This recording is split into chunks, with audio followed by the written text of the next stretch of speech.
in Ekurhuleni at a time when business confidence in the country is low and prospects for growth remain subdued.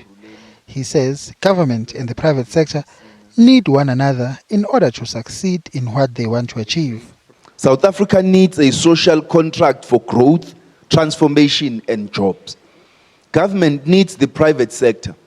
In order to boost the business confidence, we need to grow our economy in the short term and lay the basis for long-term sustainable inclusive growth.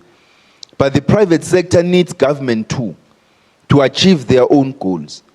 He says apartheid-era urban planning continues to haunt the country, and the situation remains an impediment to faster and inclusive growth.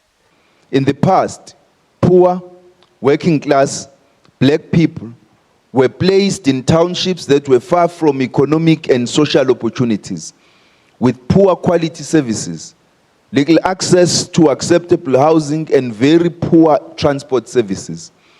Despite the massive investments in public housing, basic services and transport systems made by government since 1994, both public and private investments have tended to reinforce apartheid urban development plans. This development path is the very opposite of inclusion. He has called on metros to play a leading role in turning the situation around. Metro governments have an extremely important role to play in bringing about inclusive economic growth.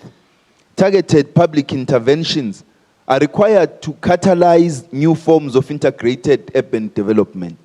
Coordinated action is required across the three spheres of government, in partnership with communities and the private sector.